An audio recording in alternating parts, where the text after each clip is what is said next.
Hello po, magandang umaga at welcome po sa ating programa, My Morning Mana with Pastor Oji. At kumusta po ang ating araw at kumusta po ang ating pagkakape sa umagang ito? Sana po nainitan ang ating mga tiyan. Anyway, as we start mga kapatid, nais kong pasalamatan kayo sa walang sawang pagsuporta sa ating gawain. Open your Bible with me in the book of Proverbs chapter 2 verse 1 hanggang 9, no? Aklat po ng Kawikaan, Kapitulo 2, versikulo 1 hanggang 9. Ito po ang pagkasabi sa ating salin. Aking anak, ang mga salita ko ay dinggin mo, at ang aking mga utos ingatan. Ingatan nga at sundin mo. Ang pakinig mo'y ibaling sa wastong kaalaman, at ito ay isipin ng iyong maunawaan. Pagsikapan mong hanapin ang tunay na kaalaman. Pangunaway pilitin mo na makita at masumpungan. Kung ito ay parang pilak na iyong hahanapin at tulad ng ginto na iyong dudulangin, kayawi ay magkaroon ka ng banal na takot at matatamo ang unawa tungkol sa ating Diyos. Siya ang nagkaloob ng karunungan, sa bibig niya ang kaalaman at unawa ay bumubukal.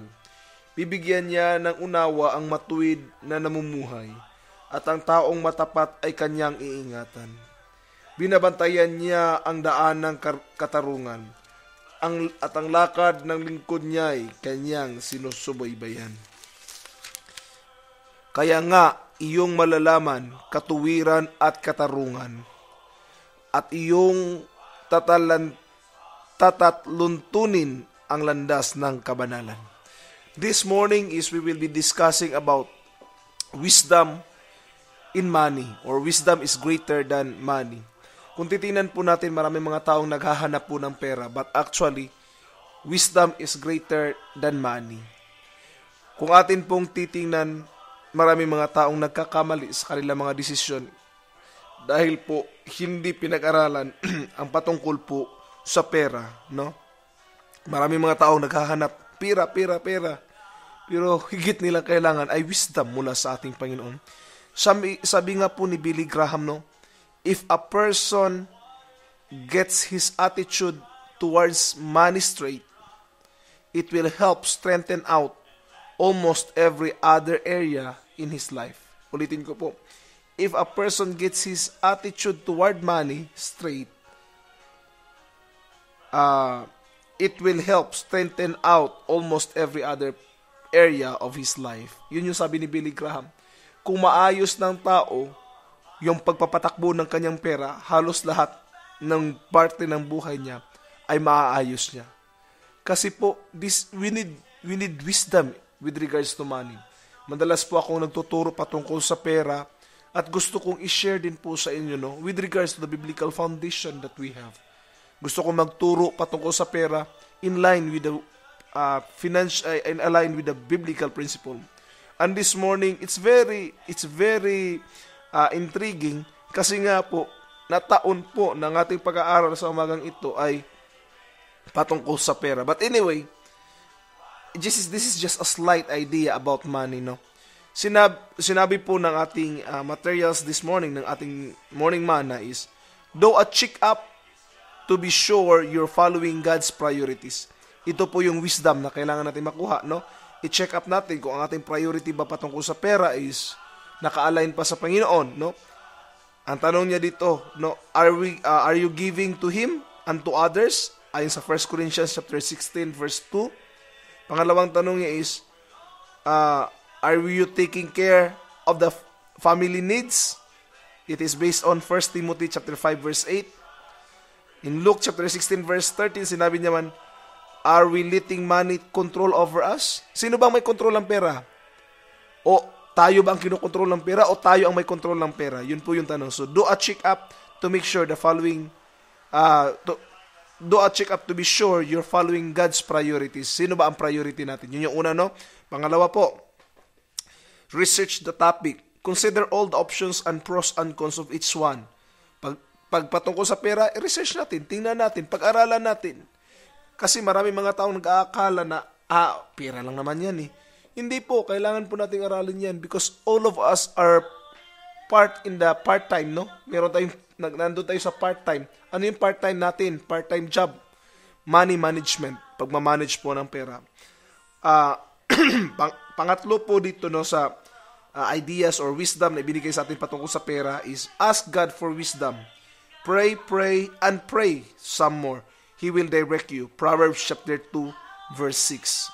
Yun po yung binasa natin kanina, no? In the book of Proverbs. Ask the Lord for wisdom. Pang-apat po is trust God and make the decision. Use the knowledge and wisdom you've gained and commit your decision to Him. So pagtiwalaan natin ang Diyos sa ating mga decision na ginagawa.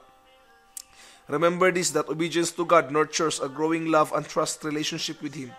What is the most important is what we see each decision as an opportunity to draw closer to the Lord. We have to consider that it's about relationship with God. Tandaan po natin, we need wisdom in handling money. Hindi lang po basta-basta pera lang yan, no? We have to decide the right way, especially in handling this money. Kasi kung maayos natin yung pera natin, tingnan nyo po, maayos nyo halos lahat ng parte ng buhay nyo.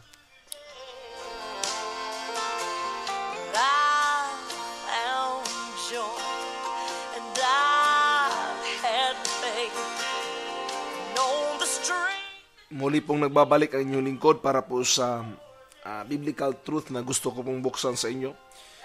Binanggit ko po dito, no, seek wisdom as you seek money.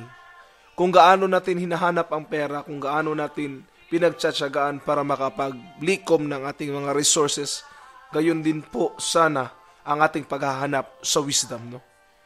Kung araw-araw gumugugol tayo ng panahon para pag-aralan at maging epektibo sa ating ginagawa, nais ko pong iparating sa inyo, gayon din po sana ang ating pagpapagal upang hanapin po ang kaalaman paano i-handle ang perang ating natatanggap. Maraming mga taong nawawalan ng pera o nauubusan ng pera, hindi po dahil mahirap talaga sila, kundi lack of awareness. Hindi nila alam kung paano i-handle ang pera. Hindi nila alam paano makakaahon mula sa utang. Lack of awareness, no? Hindi nila alam paano i-manage ang pera, kaya nauubos ang pera. Lack of awareness po ang susi, no? Philosophy. No, yung old philosophy na meron tayo. Another point po, binanggit po kasi doon sa Biblia, no?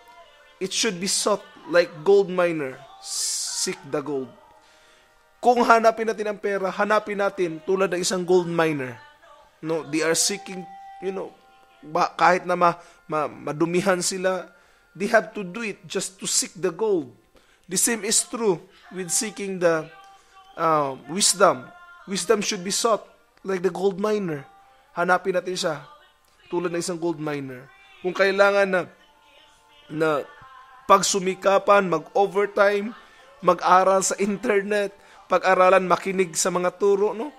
Kung kailangan makinig sa turo ni Chinkitan, ni Francisco Colayco, ni Robert Kiyosaki, ni Jim Rohn, ni Brian Tracy, ni Tony Robbins, tapos Zig Ziglar, kahit sino pa po, pakinggan natin, no?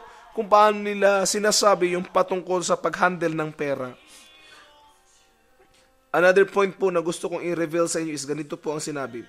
Money without wisdom leads to poverty, but wisdom without money, even without money, will lead to prosperity. Bakit po, no? Because if we have understanding, if we have wisdom with regards to money, no? Kahit wala ka pang pera, pero pag magkaroon ka na ng pera at alam mo kung paano i-handle yan, it will lead you towards prosperity. Pero kahit marami ka pang pera, pero pag wala kang wisdom, ubos yung pera na yan. Tingnan nyo yung mga nanalo sa loto. Ubos din po, no? Walang pakinabang. Another point po, when you seek knowledge, wisdom, and understanding, it is always available. Just ask the Lord. Ang Diyos po ay nagbibigay na po sa atin ng wisdom, no? Knowledge and understanding na sa atin po kung paano natin ito i-acquire. Bakit mo sinasabi, Pastor, na nasa atin na? Yung Biblia niyo po. Yung Biblia natin, nandito na. No? Available siya sa atin. Pwede natin basahin anytime. But most of the times, hindi natin siya binabasa. The wisdom of God is there. Kaya nga po sinasabi ko madalas, kung ang tao ay mag-aaral lang sa salita ng Panginoon, hindi malabong siya ay maging successful sa buhay niya. Pag-aralan lang po siya ng tama at iayos ang buhay natin. Seek wisdom greater than you seek money. Seek wisdom the same as the gold miner seek the gold. God bless po. The God of the day is still